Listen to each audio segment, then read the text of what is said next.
Hello, welcome back to the Translation, Interpreting and Culture Conference live from the State Scientific Library in Banská, Bystrica.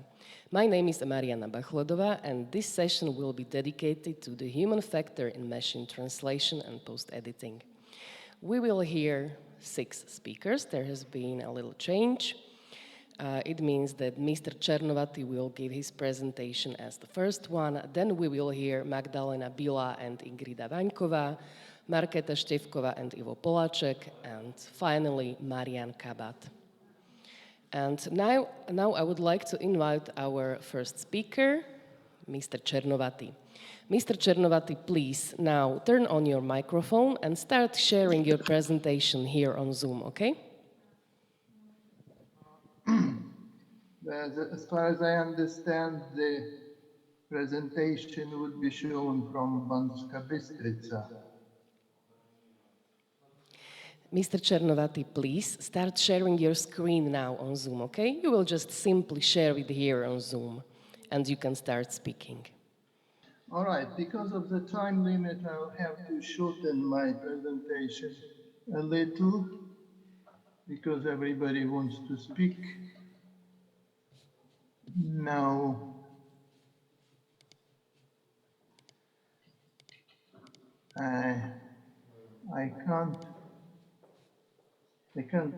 turn the page.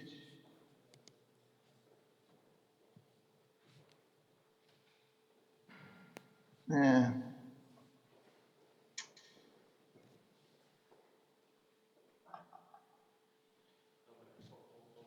can't turn the page. Probably I need a page. Okay, Mr. Chernovaty, it does not matter. We will click your presentation, okay? We will play it. Just start speaking, and when you want the next slide, tell us, and we will do it for you, okay? Okay, now let's begin then from slide 6.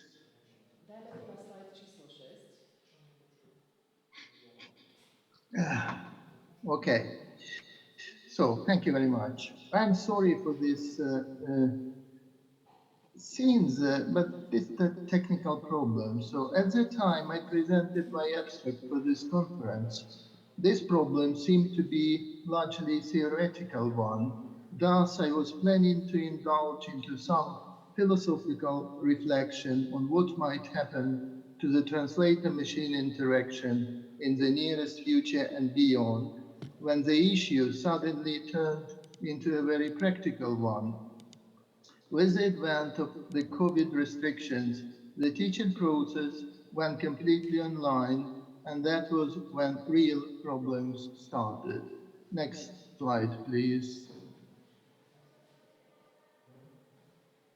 In general, the development of the translator's professional competence is the result of the students' intensive thinking and analytical activity in the process of solving various translation problems and making appropriate decisions.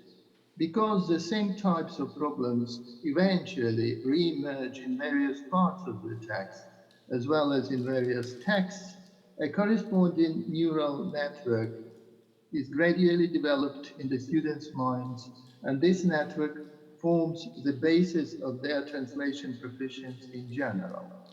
For evident reasons, the bulk of the said activity falls on the students' independent work. Next slide, please.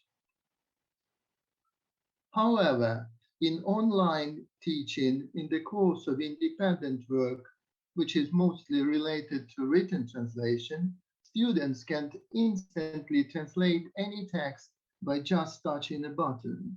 Even if they look across the target text after that, this review is usually very formal and brief.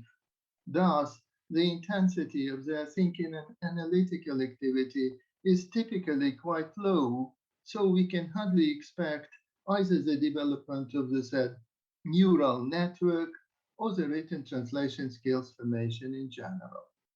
The appeals to the student's sense of duty are generally ineffective because, according to the available research, for example, Young of 2021, they perceive the amount of time and work that is saved when using machine translation to be a greater benefit than the fuzzy prospect of their professional future. The hope that the students compensate their inadequate activity by intense post-editing falls short of expectations either.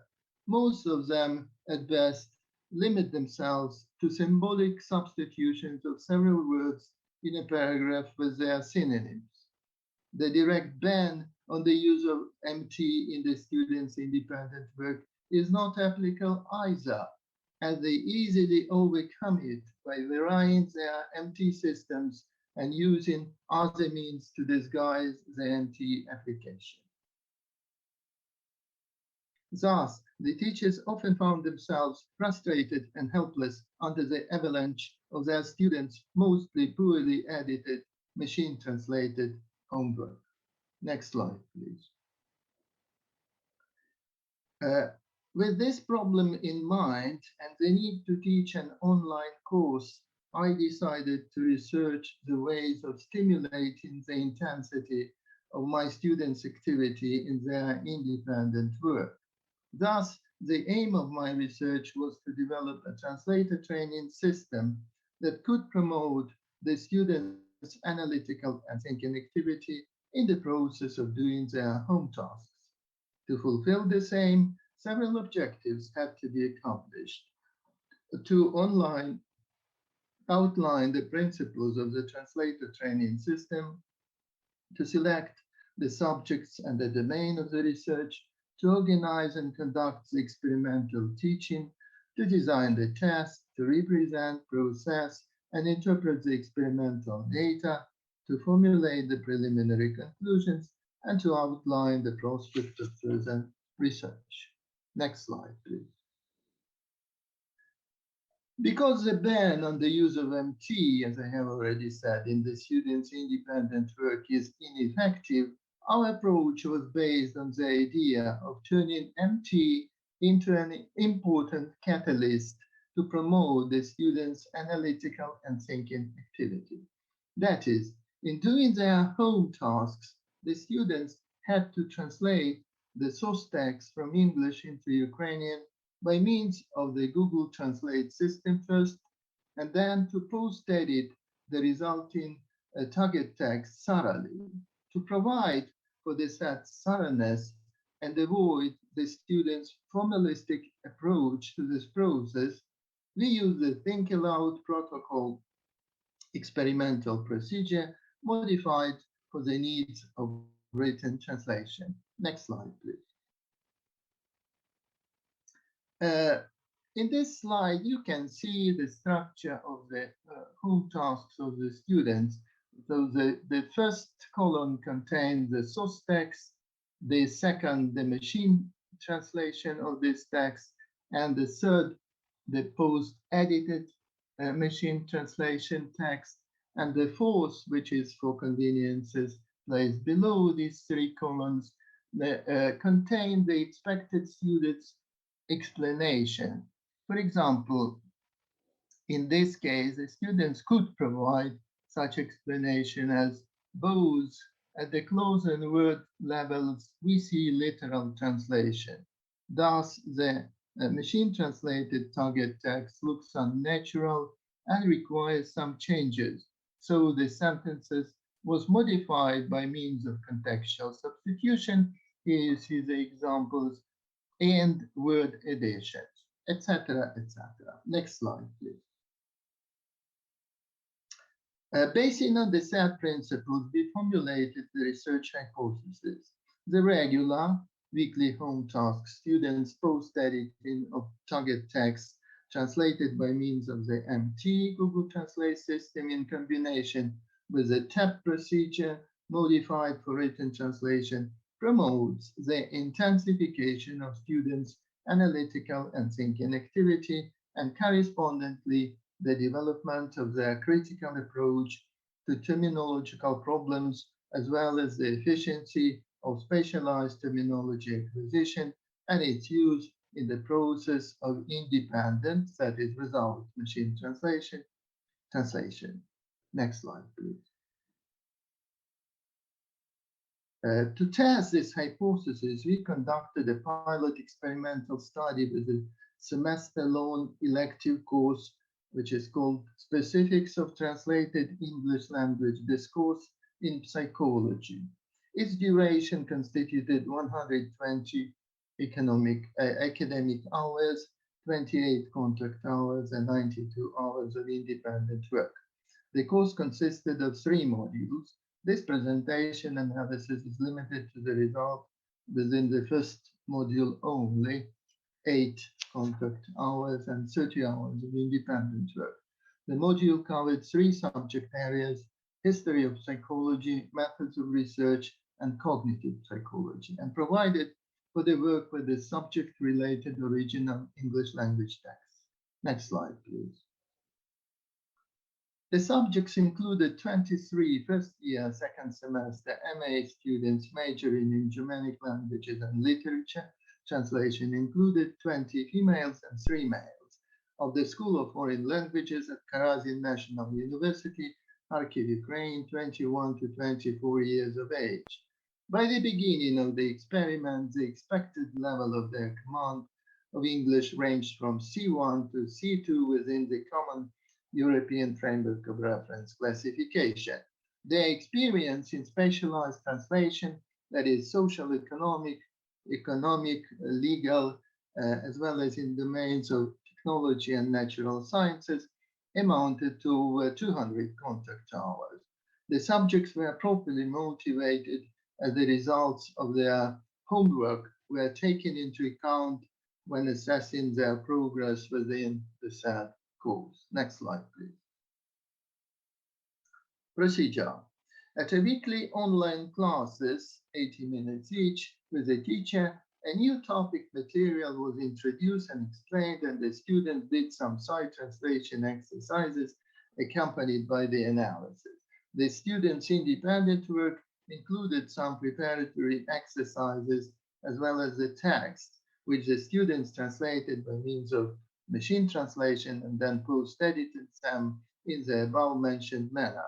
The edited target text, together with their explanation of the reasons for their corrections, had to be uploaded into a corresponding Google Classroom, where the students could also find the course syllable, recommendations on the home task, the assessment system, explanation and online classes and home task materials, etc. Next slide, please.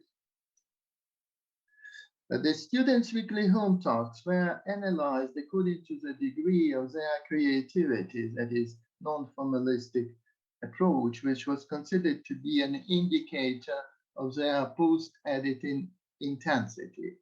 Following the analysis, each student's work was referred to one of the 4 levels. Level A, completely independent post-editing, many corrections, with motivated explanations. Level B, mostly independent, a moderate amount of corrections, occasionally lacking motivated explanation. Level C, largely formal, an insignificant amount of corrections, commonly deficient in motivated explanation. And level D, completely formal, few corrections without motivated explanations, omissions, or obvious errors in the empty target text. Next slide, please. To convert the level into a numerical form, we developed a spatial 10-point scale where each of the 4 levels was assigned a numeric indicator, as you see in the table. For example, if the raters decide that the specific work should be classified as belonging to level A, they give it the mark of 10. If they hesitate between levels A and B and finally decide in favor of A, the mark is 9. But if they choose B, the mark is 8. However, if the raters do not have any doubt that it is level B, the mark is 7. So the same procedure is applied if the student's work belongs to one of the lower levels, C or D, or their combinations. Following the analysis of the student's work, they were arbitrarily subdivided into 3 groups. Group A, 9 to 10 points. B 6 to 8 points, and C below 6 points. Next slide, please. Could you show that? Oh, thank you. Elicitation procedure included a translation test at the end of Module 1. The subjects were expected to translate the 248-word original text in 45 minutes without any machine translation. Formally, the students were not allowed to use the machine translation during the test, but there were no technical means to exclude this possibility. So the students' target texts were assessed by comparing them with the machine translation target text on the basis of the set 10-point scale to verify the degree of their independence.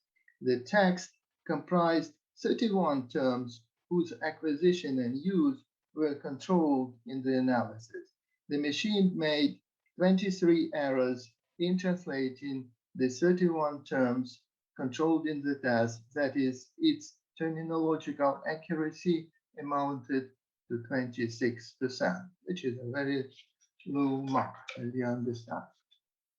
If our hypothesis is valid, we can expect the highest degree of literary coincidence with the machine translation among the subject with the lowest thinking and analytical activity in their homework, that is Group C, while the share of such coincidences in Group A should be the least significant, with the Group B subjects result somewhere in between. On the other hand, the efficiency of the spatialized terminology acquisition and the accuracy of its use in the independent translation during the test should be directly proportional to the set intensity. That is, it should be the highest in Group A and the lowest in Group C. Next slide, please.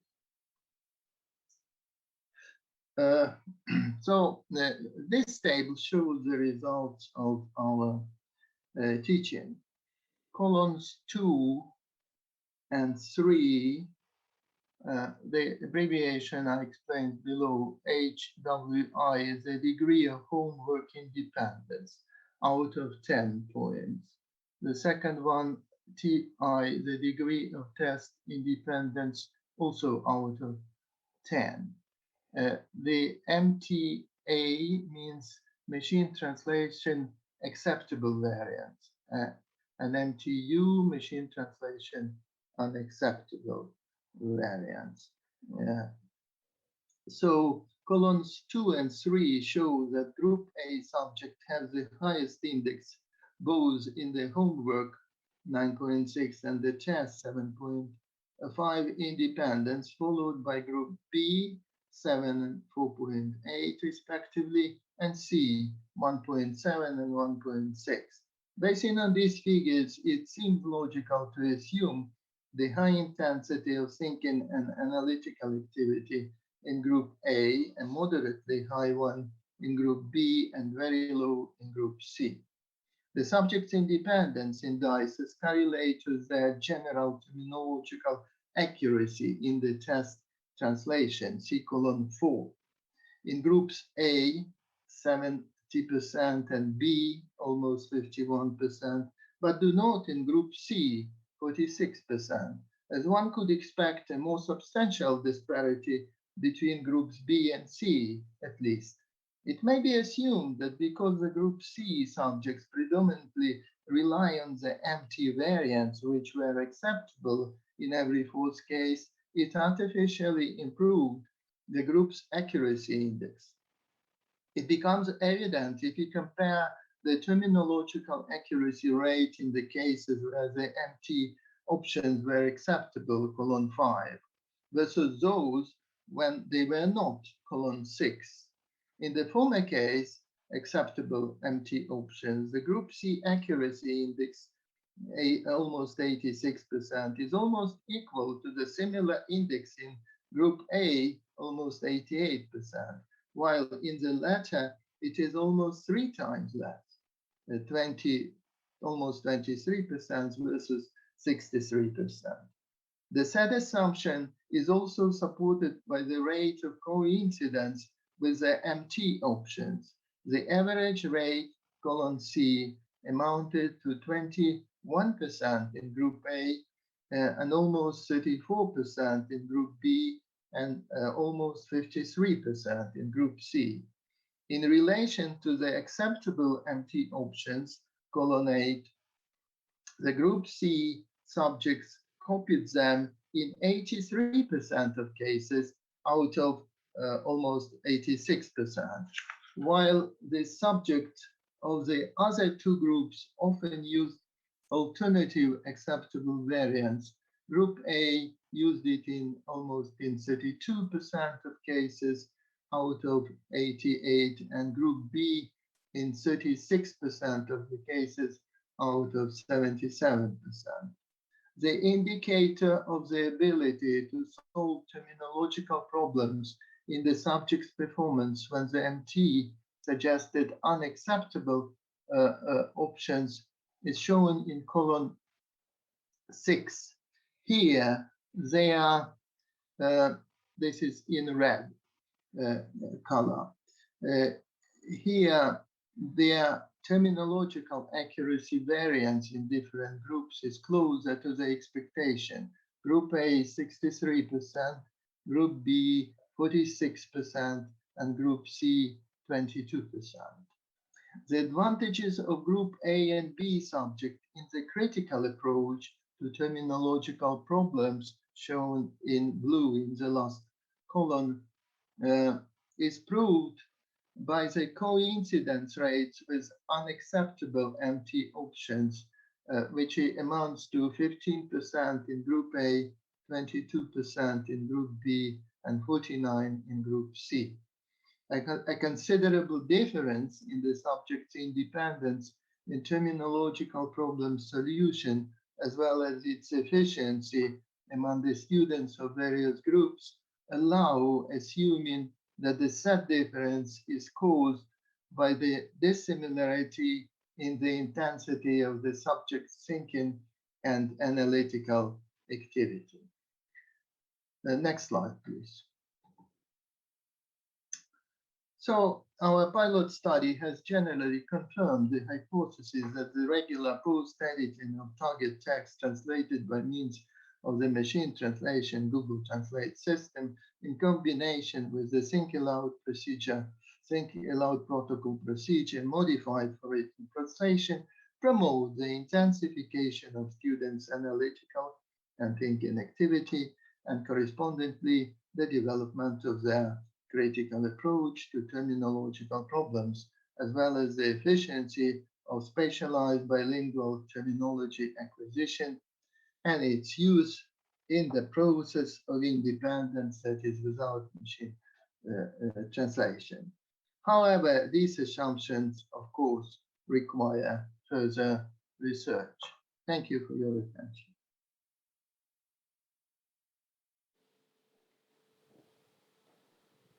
Thank you very much. So we can see that it was worth the waiting. I liked this presentation a lot because I myself teach specialized translation, and I found it very useful for research as well as for my own practice, and I hope that you did too. Since we are running a bit late, we will continue with the next presentation, which will be given by Magdaléna Bilá and Ingridda Vaňková from University of Prešov. So, dear ladies, the floor is yours. Going to check presentation.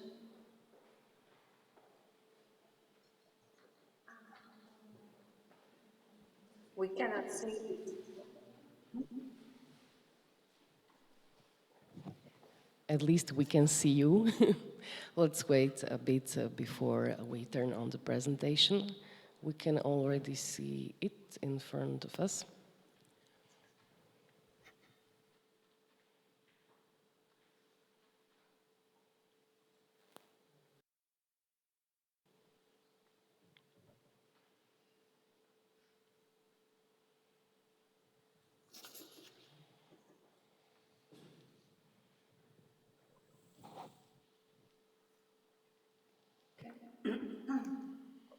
Just wait a second, because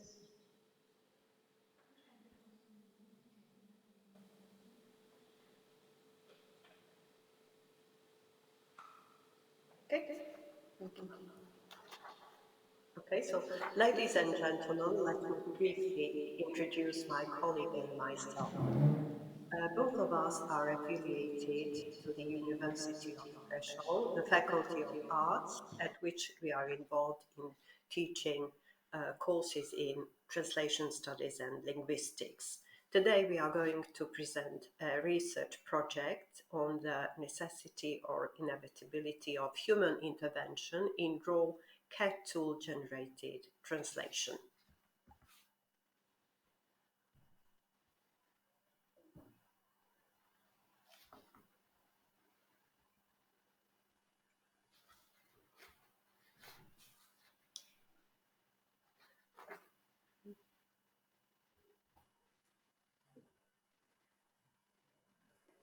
We've got a problem to move our presentation to control it.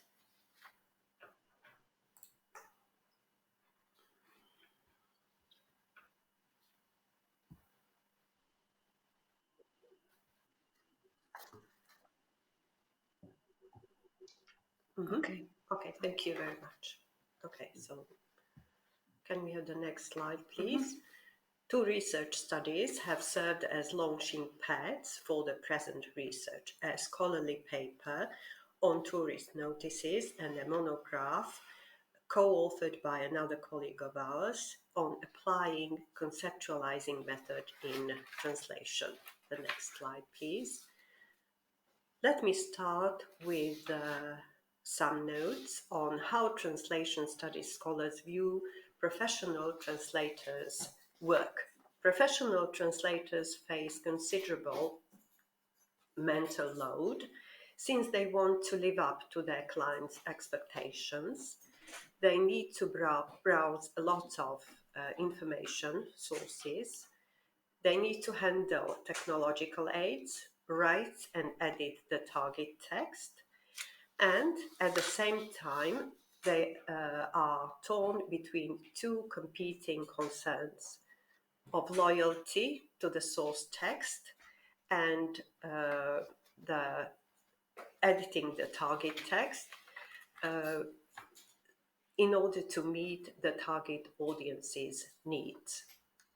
Can I have the next slide, please? Translation process, whether it is translation from scratch or a CAT tool generated translation, consists of three phases: problem recognition, generation of alternatives, and final selection of options of translation solutions. Machine translation or CAT tool translation can considerably speed up the second phase. Now, a question may arise: how much do CAT tools actually diminish the mental load?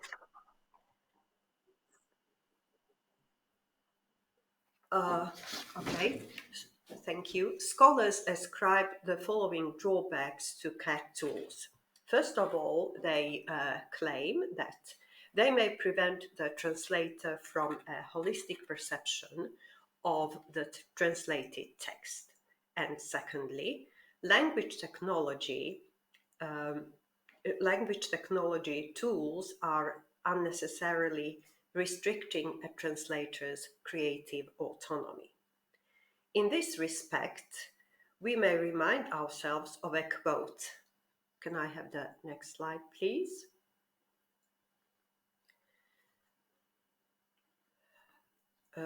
Stressing the quote, which stresses the importance of creativity in translation. Of course, there are certain text types which require a low level of creativity, for example, legal texts, and thus may be better suited for utilizing CAT tools. Thank you so much. So we explored the interaction between a translator and CAT tool. Can I have the next slide, please? Thank you so much. So we explored this interaction between translator and CAT tool on the case study of translation of tourist notices, particularly shortened popular versions of tourist notices. So we approached tourist notices from the perspective of translation and translator studies. In the present research, we draw on the concept of translanguaging, and we assume that a mere CAT tool generated translation, which isn't supplemented by human conscious act, is insufficient, and it may result in improper translation. This human conscious knowledge and experience-based act comprises lingua culturally underpinned activities of hermeneutic pre-understanding, conceptualizing, and configuring. Next slide, please. So, drawing on the concept of translanguaging, we argue in favor of hermeneutic conceptualization configuration method, which is an inevitable element in order to arrive at the proper target lingua culture oriented translation. The application of this method may unveil the necessity and inevitability of pragmatic adaptations made in the target text, and these are justified by the conceptualization of culture-bound differences. Next slide, please. Now, let me briefly comment on the hermeneutic conceptualization configuration method. This method is one of the main outputs of the ground research task on conceptual fluency and conceptualization in general, conceptualization intralingual and interlingual. It was its application on the level of lexeme and discourse was tested in the monograph published in 2018 and in several other publications. It consists of 4 stages. It's cognitive framing, hermeneutic pre-understanding, saliencing, and code configuring. We are going to deal with all these stages in few moments. The method can be of assistance in identifying the issues in raw machine translation output that need to be attended to and corrected, and in reducing the number of preferential changes. Next slide, please. So the aim of the present study is to find out whether this hermeneutic conceptualization configuration method may be deployed in post-editing of raw machine translated tourist notices. Here I would like to focus we would like to focus on shortened popular versions of tourist notices which are derived from the national parks rules and regulations written in the form of decrees. Next slide, please. So drawing on the concept of translanguaging and applying the hermeneutic conceptualization configuration method, new challenge in linguistic landscape translation can be identified that is call for a new perspective which combines both conscious cognitive operations and axiological culture-specific evaluative operations, which can be explored through the concept of translanguaging. Thank you. Next slide, please.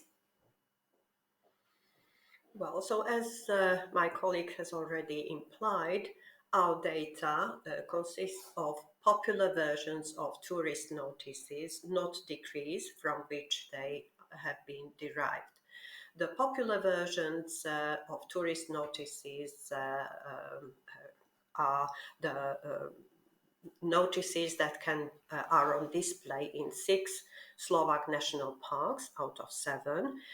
We have also included a tourist notice from 1 tourist spot and 2 tourist websites, which provide general rules for visitors to national parks.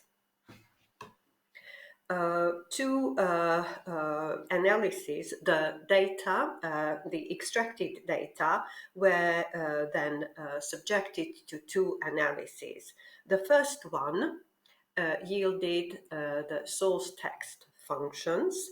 It was based on the scheme as given by Rice.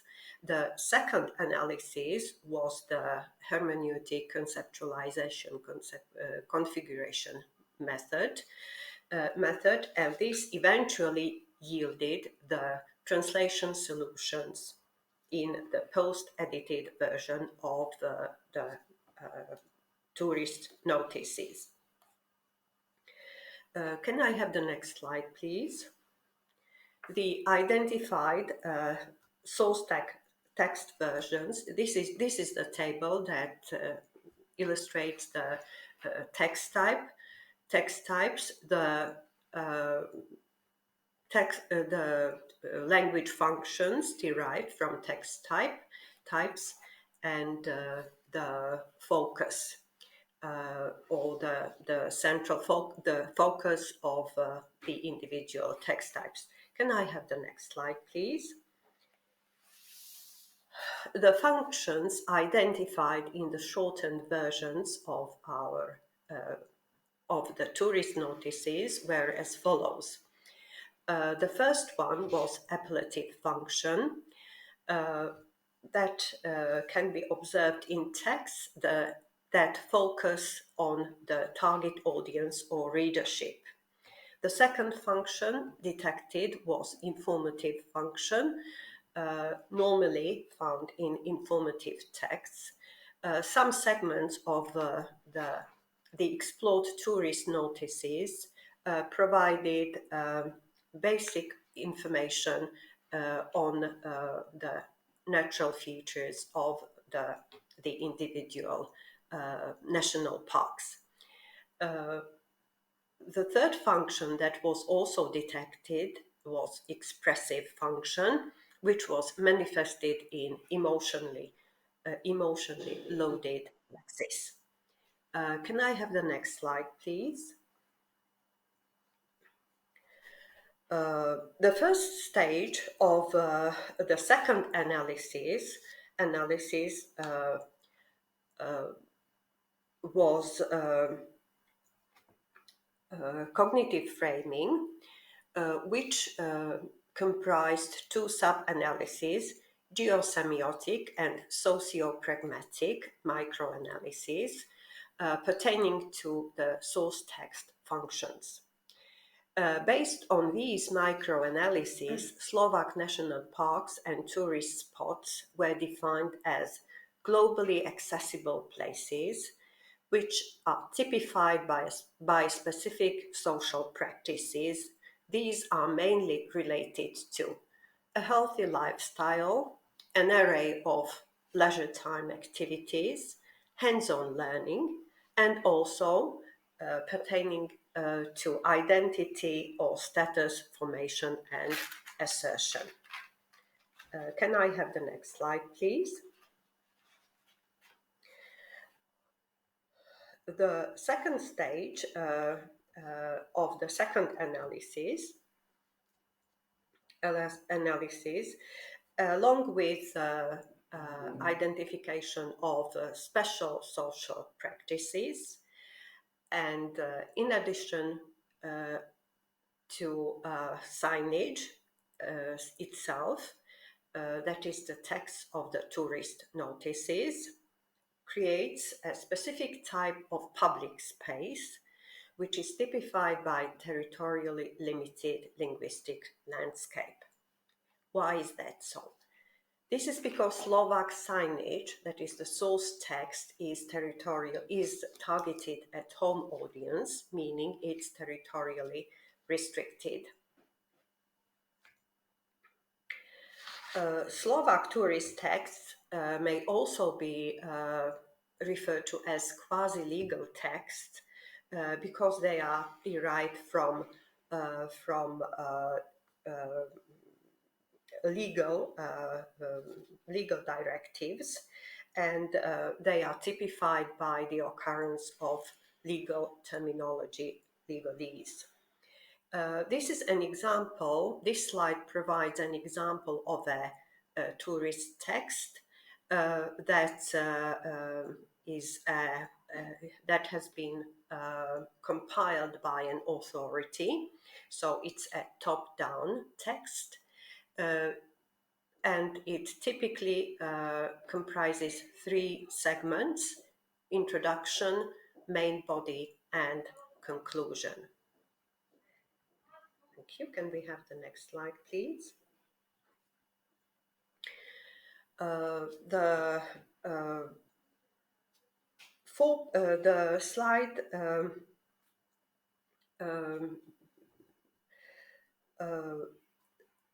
since the signage or the tourist texts are on display in a public space, they are typified by the operation of 4 principles. The 4 principles include good reasons, which a good reasons principle illustrated by politeness modality, collective identity principle, which may be illustrated by using the inclusive pronoun we, self-presentation principle, manifested by using scientific terminology, and power relations principle, which translates into formal language or legalese and typical modality. In the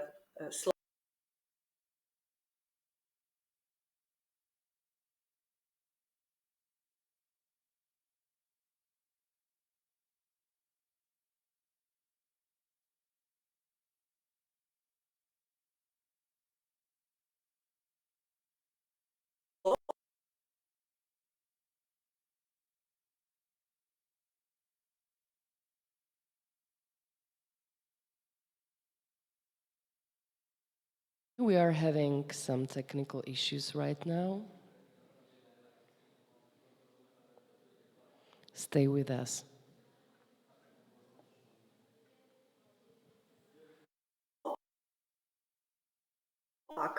a question whether this might be a kind of specific.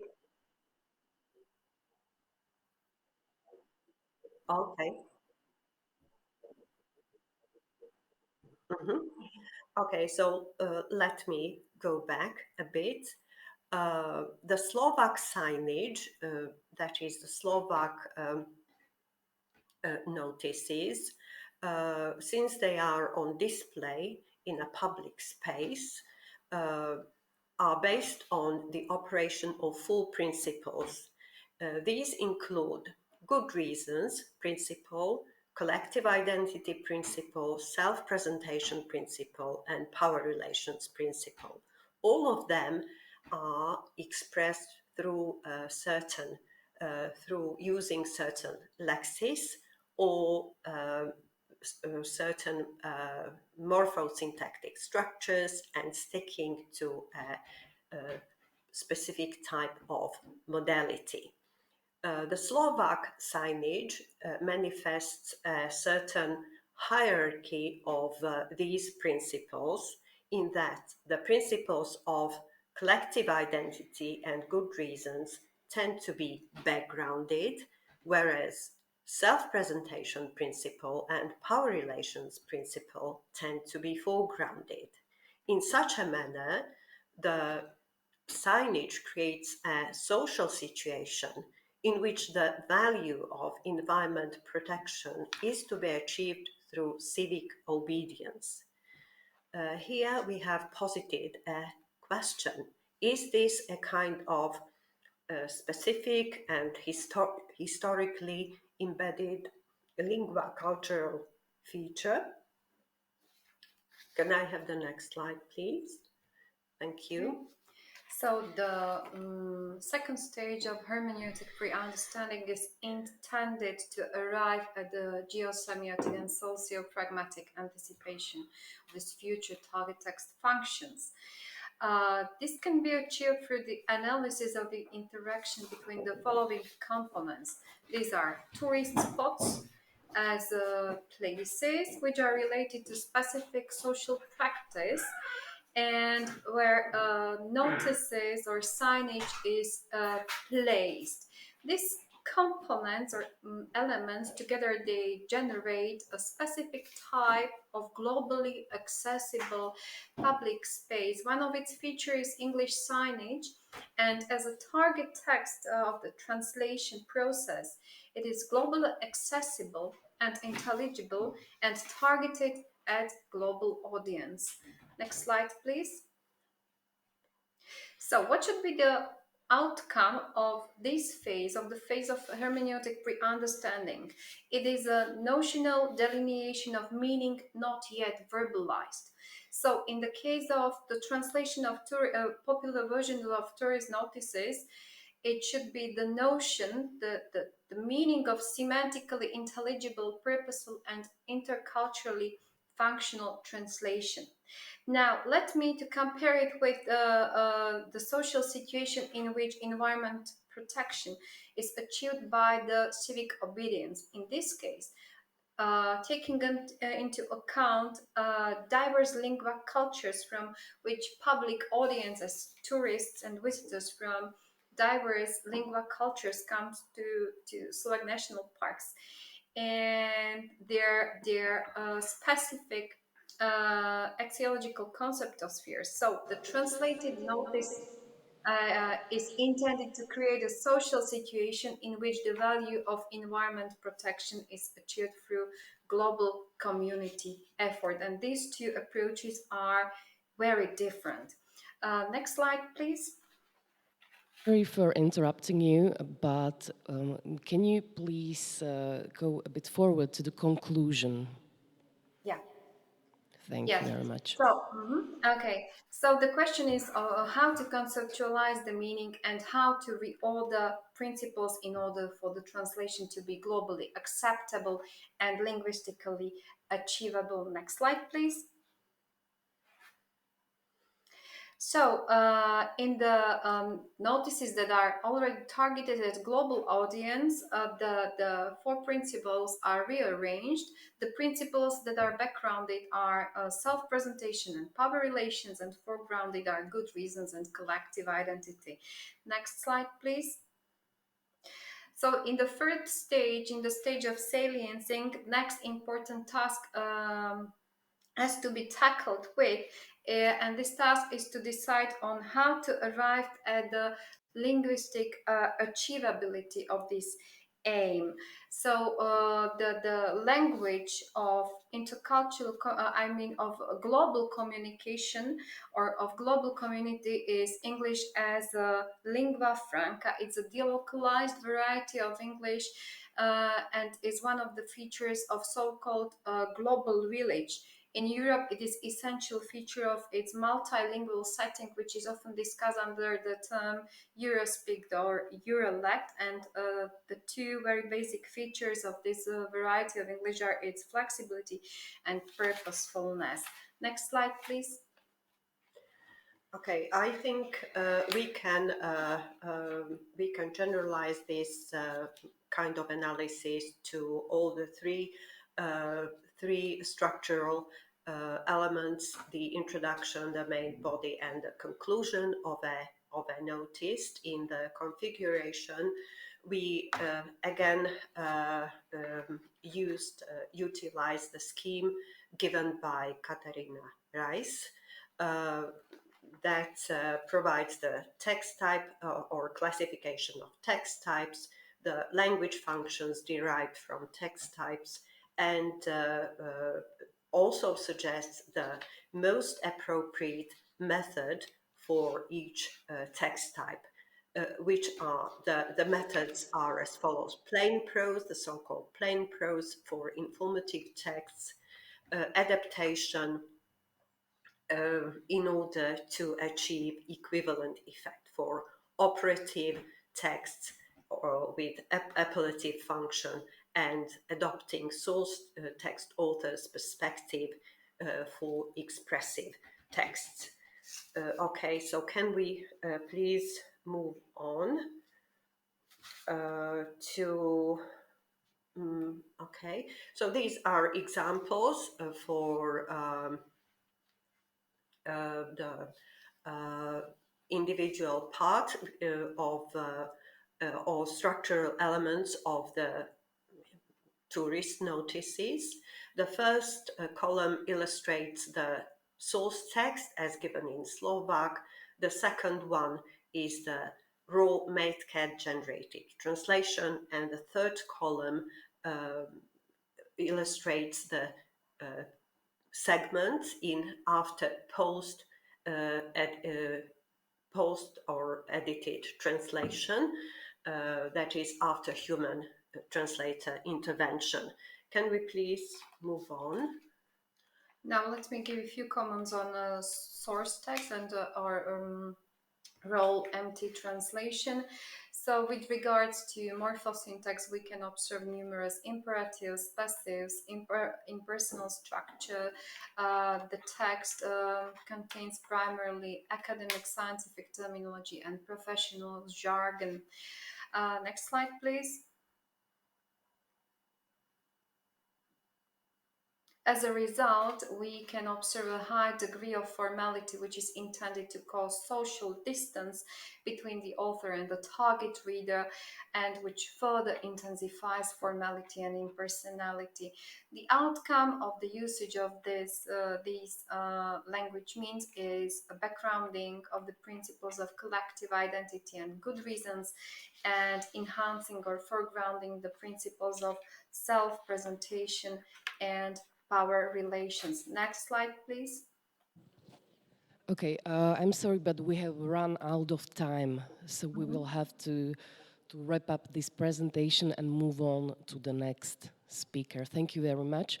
And I would like to tell you that if you click at the bottom of the screen, you can see the chat button. You can open it. It will open on the right-hand side of your Zoom screen, and there you can discuss what you are seeing. You can tell us your opinions on what you are hearing. You can ask questions. You can talk to each other if you want, okay? So at the bottom of the screen, you have to point at it with your mouse, and there you will see the chat button. So feel free to use it and talk to us. Okay, now let's move on to the next presentation.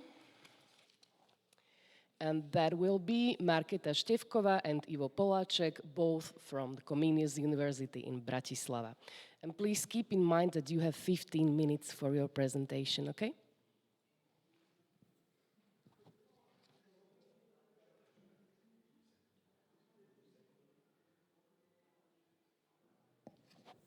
Just a second while we switch. We are waiting for Ivo Poláček to connect. We are sorry for these delays, but it's very complicated to hold a conference in presence and online at the same time. So I hope that you understand this and you will be kind to us. Thank you.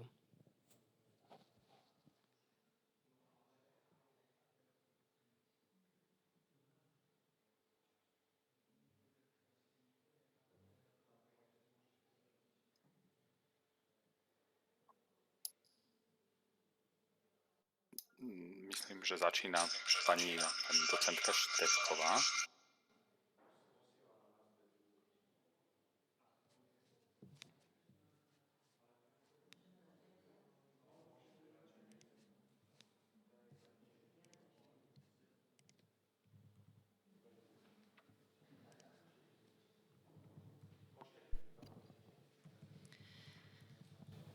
Dear colleagues, my name is Marketa Štefková. I'm Associated Professor of Translation Studies at the Comenius University in Bratislava, and I will present together with my colleague specialized in machine translation and CAT tools at our faculty, the presentation about translating Encrochat, as you can see on the slide. Thank you for the opportunity to share with you our practical experience with a specific case of a translation assignment in criminal proceedings involving extensive drug activity. We both, I and Ivo, are working as sworn translators for the official authorities of the Slovak Republic. All through the legislation regulating the performance of legal translation for public authorities does not provide for such a method of performing the assignment. We formed a working group together with my colleague Poláček and a Spanish colleague, and due to the fact that the assignment had to be completed in a short time, we implemented CAT tools and machine translation tools. At the beginning of our presentation, we characterized the translation in criminal proceedings in the conditions of Slovak legislation. Then, using the case study of Encrochat translation, a colleague will explain the application of machine translation in this particular translation assignment.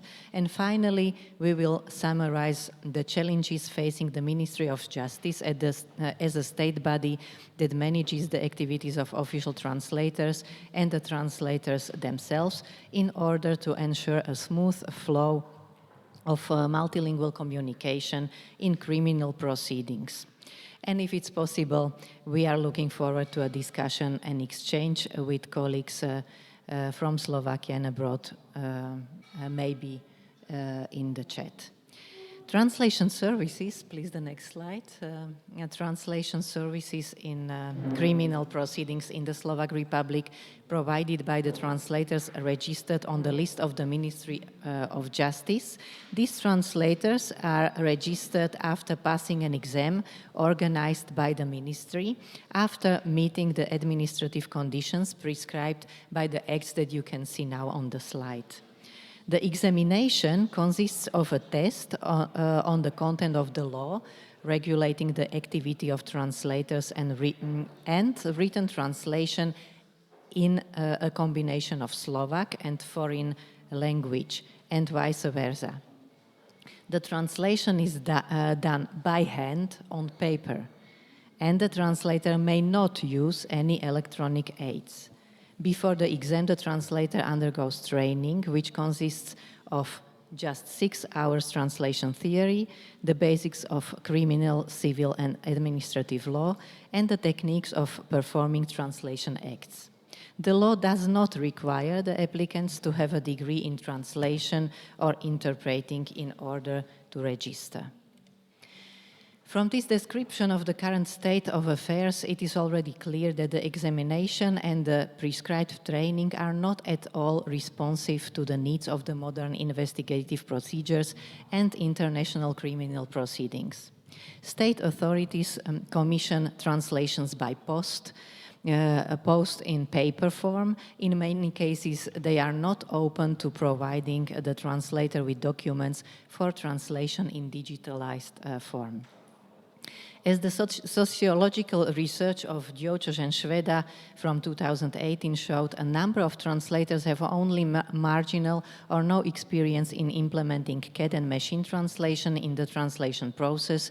They have no experience in working with corpuses for researching equivalence of parallel texts.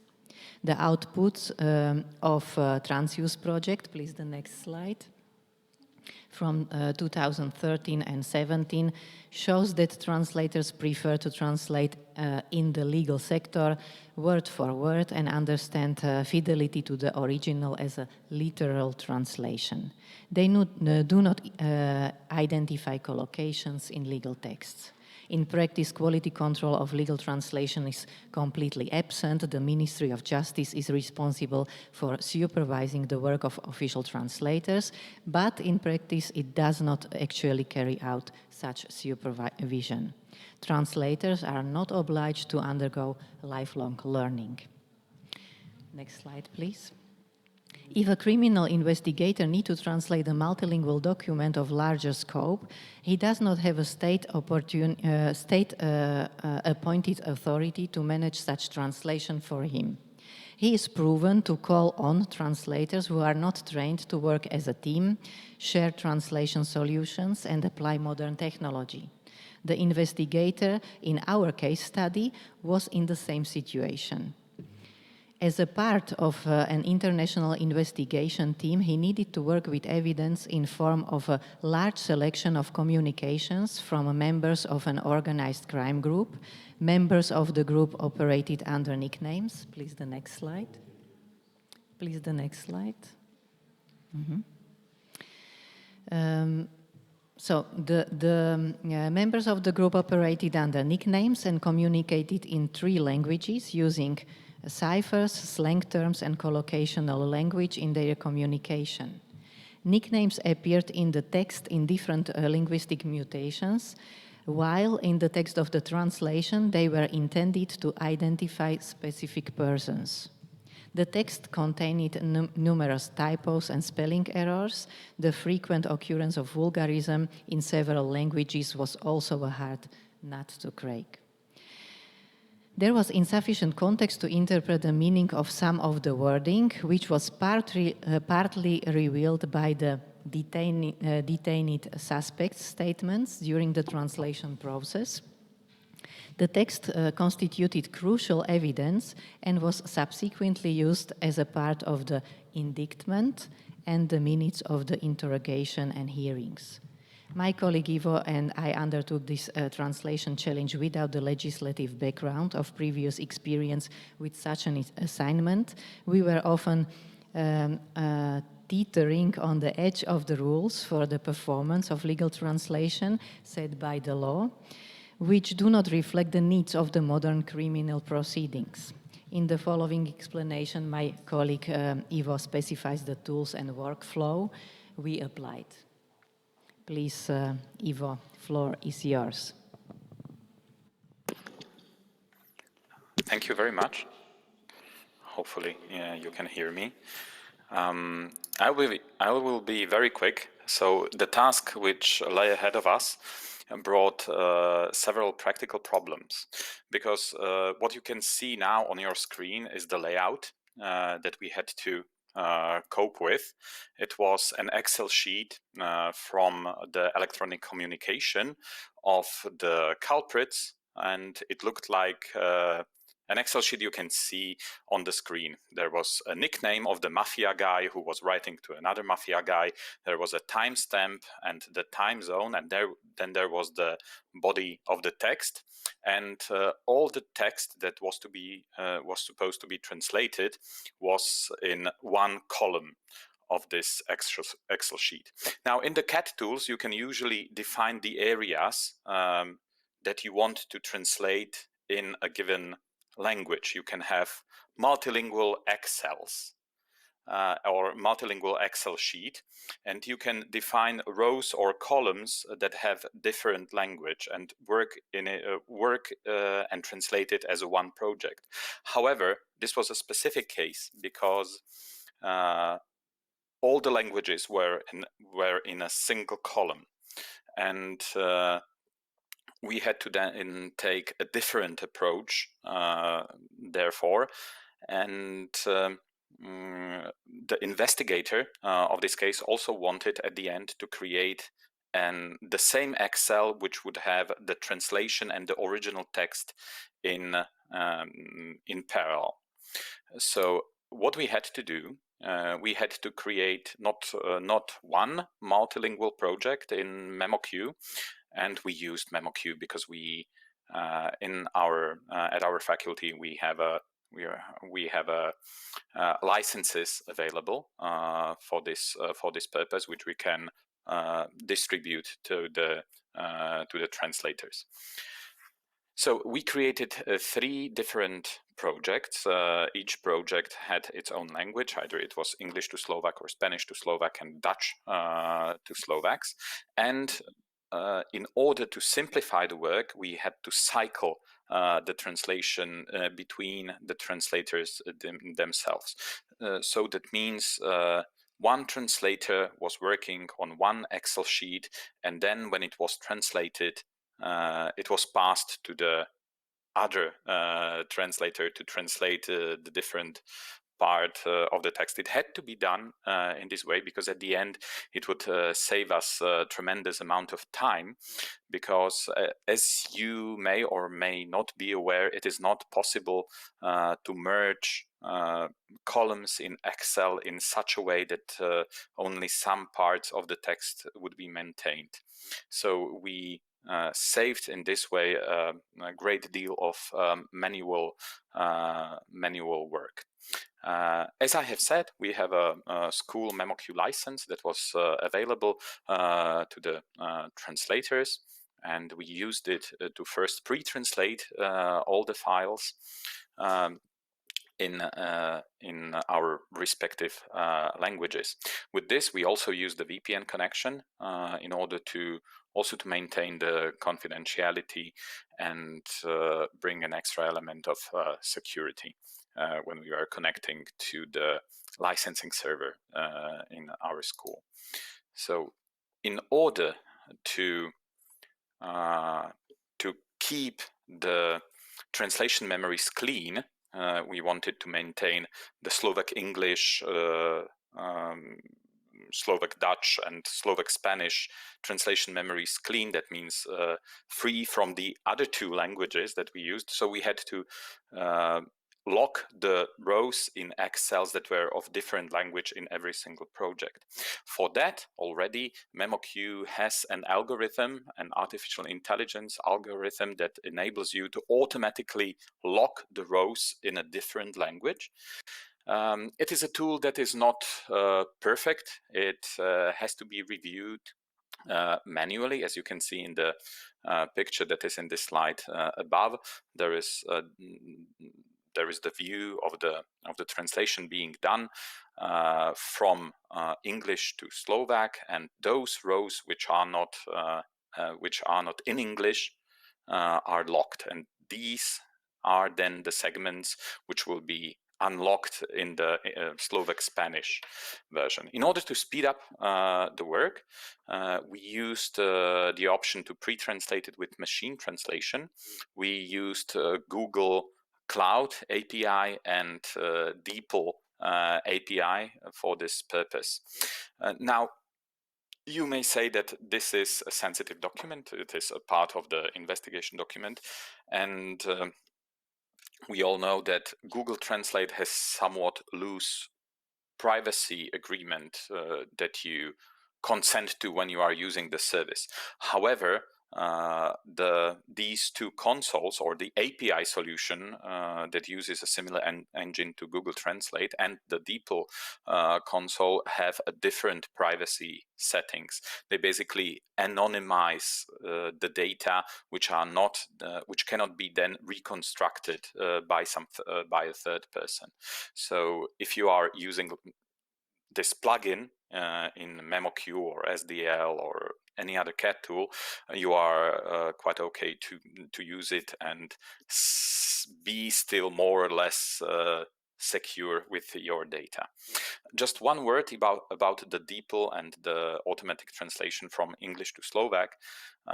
If you go to the website of DeepL, you can see that the CAT tool plugin from English to Slovak is not available. However, we tested it and somehow it worked. So in some form it is available and the plugin is already working. So we locked all the segments of the different languages, and it was automatized.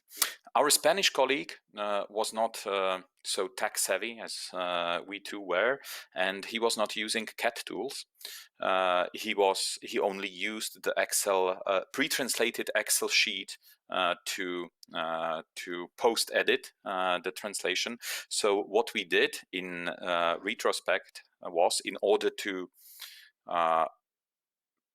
perfect his translation memory that was used by us in his Spanish-Slovak part of the project, was that we then created parallel text with his post-edited translation, and we have rewritten the translation memories that originally contained only machine translation work.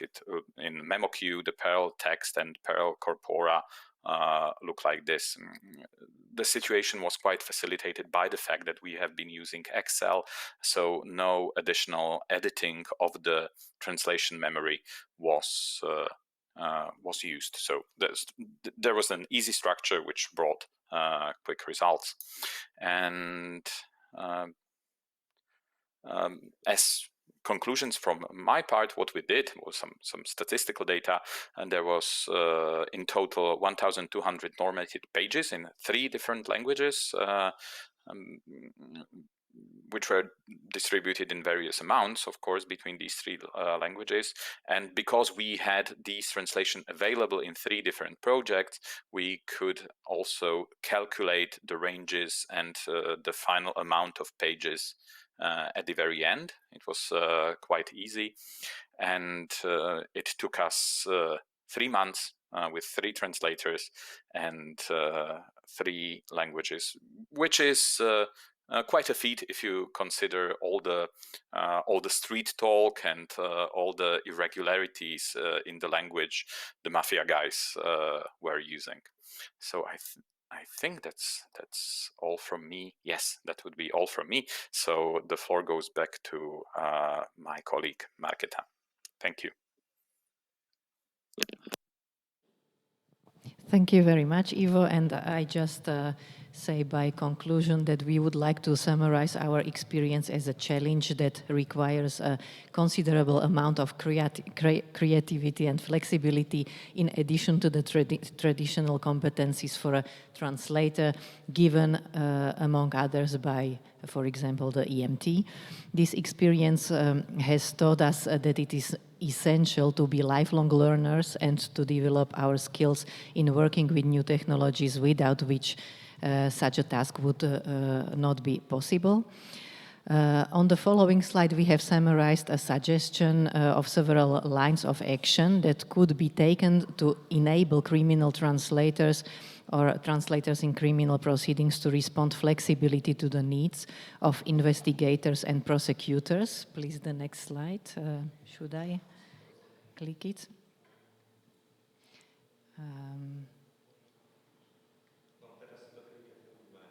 Okay, Ivo, please. So just when you look on the slide, you see 3 groups of steps that we suggest to be taken to professionalize the whole process. It is the level of the institutionalization at the side of the Ministry of Justice, and then what should the translators do, and the technical part. Thank you for your attention, and on the last slide we have some open questions that we would like to raise with you in discussion, if it's possible, maybe via the chat. Okay, thank you very much. Okay, thank you very much. We have one question. We are running late. We need to start the roundtable discussion, but we will, because this is very interesting. I want to know myself. Mr. Pedersen is asking, is this focus on having everything on paper only caused by security concerns, or is there any other reason why we need to work with paper? Actually, it is already prescribed by law that the prosecutors have to form a digital research material, but still a lot of evidence you have just on paper.